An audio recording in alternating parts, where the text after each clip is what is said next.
Re-Zero, Lone Wolf of the Slums, Felt's Noisy Days. The term lone wolf sounds good, but it's really just something you call yourself to hide the fact that you don't fit in with your surroundings and are isolated. The young girl was painfully aware of that from a young age. Damn it! They're being hella persistent. Stop messing around with me! The one speaking in foul language was a girl who had clear eyes, despite her rough way of speaking. The combination of crimson eyes and blonde hair was rare, and it wasn't tainted by the stale air and dust of the slum. Her somewhat graceful face and features were also the cause of the rift between the girl and her surroundings. However, the girl herself was unaffected by what others thought of her, and as we speak, her appearance was causing her problems. Damn it! That brat! Where did she run off to? Find her! A man roared. The one searching for her while holding his nose was a middle-aged man with a peculiar haircut. He had a bloody nose, and his face had a shoe mark on it that was the perfect match for the girl's. The man with the nosebleed was accompanied by 10 or so companions. They were listening to the orders of the man with the bleeding nose as they boxed her in, making sure to block every escape route and keep her cornered. As expected of kidnappers, they're used to doing this. Ah, shit! I messed up! She pushed her little body inside an alley, glared at the men surrounding her, then clicked her tongue. She observed her surroundings carefully, but none of the paths seemed to lead out of the intricate alleys. She's there! Don't let her escape! Ah! Shut up, you slowpoke, the young girl retorted. The young girl had jumped and delivered a kick to the man's face the moment she'd been found. The man, who seemed to be around twice the size of the girl, had gotten knocked out cold and crashed to the ground. The young girl ran off, leaving him there. The men who had lost their companion chased after her frantically. You guys are really persistent. Ah, shit! I'll get scolded by old man Rom. The girl Felt yelled in a way that sounded somewhat relaxed for the situation she was in, and ran like the wind through the dirty alleyways, jumping along swiftly. As an orphan who had nobody to rely on, the royal capital Lagunica slums had always been her home for as long as she could remember. However, she'd never felt like the slums were a place she could call home. Moreover, everyone living in the slums felt the same way as her. Only those living a life of comfort could afford to have such thoughts. The people living in the slums were all just trying to survive for the day. Of course, the same could be said of Felt. Like other orphans her age in the slums, Felt had been making a living by stealing with her cunningness and dexterous hands since she became independent, the age when she could no longer get charity from others. She didn't get along with the orphans who chose to live together. She was often disliked by the people of her own gender, and, having gotten tired of socializing with others, chose to remain alone. The only exception was her own family. Despite her fierce appearance, he was very compassionate and enjoyed acting as Felt's guardian. But what made Felt not want to rely too much on his kindness was her small amount of pride. The one she had called family made a living by selling the stuff that had gotten stolen in back alleys. But even though he was in that line of work, he paid a fair price for the stolen goods people brought him. Felt knew that her pride was tainted, but it was an important ritual for her. Thus, Felt really miserable when she caused him trouble due to her insistence on doing things on her own. So, this time, too, I'll solve this on my own. Felt solidified her resolve, remaining silent all alone on the rooftop she had jumped to. She glanced down and saw that the men were still running around and searching for her. The vindictiveness of guys like them is hardcore. Just running away from them isn't going to solve things. The people chasing after Felt were a group of kidnappers that were at the bottom of the barrel in the royal capital's underworld. It was rumored that they were newcomers there, but the way they did things without restraint was intolerable. I might have gotten soft. I should have just abandoned them. Recalling how she'd gotten into this mess, Felt pursed her lips and regretted her mistake. The alleyway she was currently hiding in wasn't in her home turf. The place known as the Slums was scattered throughout the large royal capital's lower district, and there were 3 of them. Felt lived in a place that was connected to the commercial district, but the area she was in now mainly contained warehouses, and thus wasn't her turf. The reason she was being chased by the thugs was because of what she did when she witnessed them doing their business while looking for the day's source of income. Felt would have just ignored it and let it go by saying that it was too bad for whoever was getting kidnapped, since it was just business as usual there. But this time, she was unable to take her eyes off the person being kidnapped. She saw a little girl being ripped from the hands of an old man who looked like a withered tree, which lit a fire in her that made her jump in and kick the face of the leader with everything she had. After that, she managed to help the old man and little girl escape from the encirclement, but the thugs had noticed her and started going after her in a frenzy. And that's how things are. I'm not familiar with the area around here, and they are good at hunting people down here since it's their turf. While annoyed by their organized criminality, Felt was also aware of how bad the situation was. She was confident that she was strong for her age, or rather, she was confident in her ability to kick her way out of bad situations, but she wasn't overconfident enough to think she could beat down a dozen men. Besides, the more time she spent on it, the more their numbers would increase, which would only worsen the situation. As long as I can get back to my turf, I can do something. Whoa, that was close! The moment she quietly peeked over the edge of the building, a sharp piece of wood whizzed by her face. She felt chills run down her spine at the sound of the dangerous object, and right after that, she heard someone cussing from below. You idiot! Don't hit her in the face! We won't be able to sell her if it leaves a scar! The nosebleed man scowled. His nosebleed stopped now that his face was covered with a white cloth.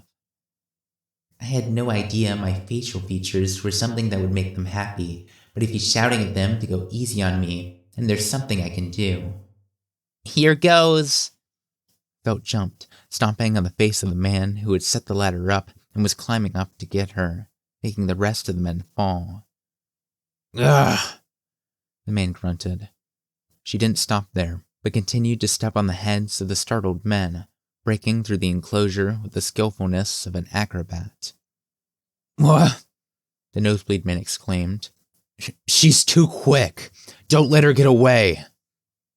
Your orders are to capture me, not beat me up. Even I can easily spot a mistake like that.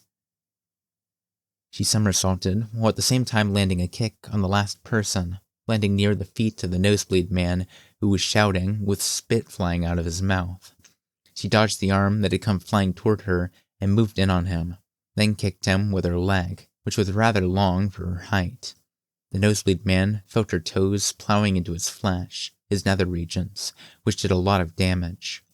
He fell to his knees, letting out cries of anguish as Felt headbutted him without hesitation. The top of her head smashed into the tip of his nose, straight through the cloth, crushing it. He fell back as blood flowed from his nose and foamed at the mouth. Serves you right, Felt yelled. That's what happens when you let your guard down because you think your opponent is just some kid. Seeing their leader get taken out so easily, the thugs hesitated to pursue her for a moment. Felt stuck her tongue out when they were hesitating and sped up once again, becoming one with the wind.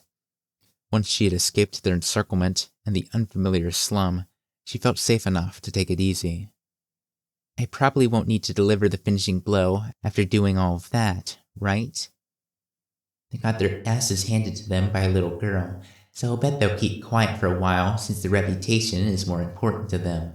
But if that's the case, then the thing I saved for last will go to waste. Well, that's fine by me, but that seriously tired me out. Like for real. Crossing her hands behind her head, Felt blended into the crowd and sighed. While doing so, she slipped her hand into the pocket of a naive passerby who didn't have their guard up.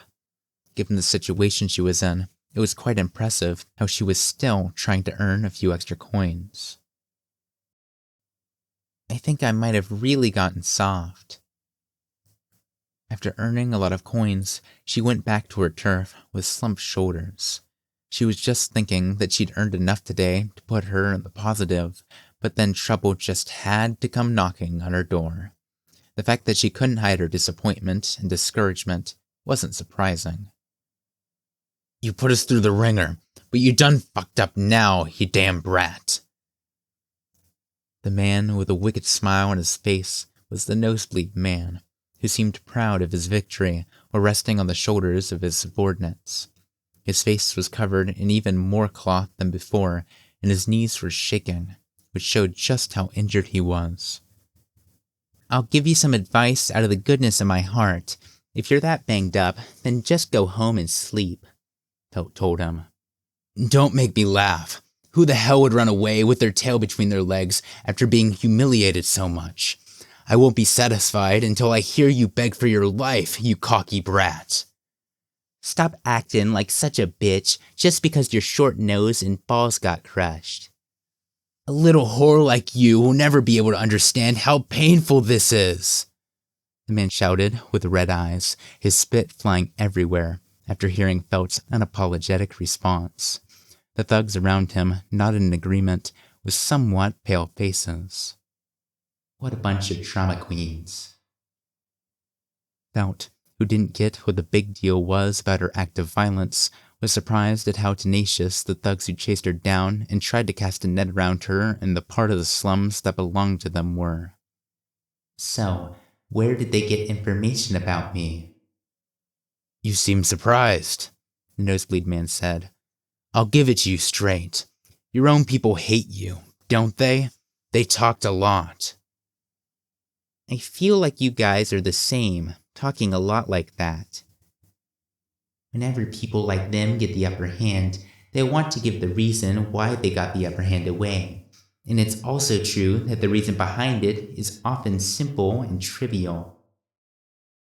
The answer this time was simple too. She was sold out by people who hated her in exchange for a small amount of money. This is why socializing is a drag and why I only really trust one person. Mo, don't get any weird ideas, Kay? The nosebleed man warned. I'll tell you beforehand. My companions have this area surrounded. You should be crying tears of happiness since we set up a really extravagant welcome party for you, even if you're just some brat. Not gonna lie, it's really making me start to tear up. Don't you think it's sad how you're getting so worked up over a kid? It's 100 times better than letting my reputation get dragged through the mud because I let you get away with that shit. With a lot of footsteps, the thugs gathered behind Felt to block her escape route. In front of her were the people she'd used as stepping stones in the alleyway earlier. Similarly, she could see thugs placed firmly at the multiple alleyways in her sight. There was no escape. The amount of effort they had put into this was unbelievable, and it meant they were serious. We aren't gonna hurt ya, but be prepared to pay us back in other ways, brat. Are the rumors of you guys being new to the royal capital true? I'm just a bit curious. Huh? The nosebleed man frowned, since he was expecting her to be scared. But on the contrary, her words showed no signs of fear. All right. Felt took that as a yes and nodded. Then I'll give you some advice. You should learn a little more about the royal capital before doing anything else next time. Well, if there is a next time, that is. Before the nosebleed man could raise his voice, Felt took something out of her pocket and put it to her mouth. It was something she had stolen from an unsuspecting person in the crowd before she returned to her turf. A whistle to call the guards? She blew into it instead of answering with correct, and the high-pitched sound echoed throughout the back alley. The sound immediately made the thugs cover their ears, but what followed their surprise was a relaxed attitude. You scared us. What can a mere whistle do? The nosebleed man said on behalf of the calm people around him. However, his expression was soon tinged with uneasiness. They heard it too. the heavy sound of the ground shaking made by the military boots entering the alleyway one after another. What? Why are they here so soon? You might not know this since you guys are new to town, but the guards regularly patrol the lower districts. Obviously, since I'm a local, I know when and where the patrols will happen, too. Today was the day when the guards patrolled the slum that Felt considered her turf. In consequence, Felt took her time after going out looking for easy pickings, and was also considering using the guards as a trump card if anything went awry. Though I wasn't 100% sure that the thugs would come after me, I borrowed this whistle from a guard who wasn't paying attention just in case. Eeg, kidnappers! Stop! I'm getting kidnapped! Felt screamed as much as she could in a wheedling voice, raising the morale of the guards. The nosebleed man quickly turned back, but Felt had already slipped through a crack in their ranks. The nosebleed man glared at Felt, who was jumping from roof to roof, and then let out an agitated scream. You fucking brat! Ah! Don't lose to a fucking brat in a competition of smarts then. You'll never beat us when it comes to fighting dirty, dumbass. As the boss let out an unintelligible scream, the guards arrived in the alley and collided with the thugs. The guard up front was particularly powerful, and it felt satisfying to see the thugs get blown away like leaves, one after another. And just like that, the newcomers to the royal capital's underworld were destroyed before anyone could remember their name. So, did my final earnings and the effort to get it put me in the positive or the negative? Felt thought as she brushed the dust from her body.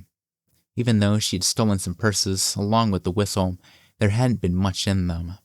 However, giving the kidnappers a pain experience had given her a sense of pleasure that was worthy of her effort.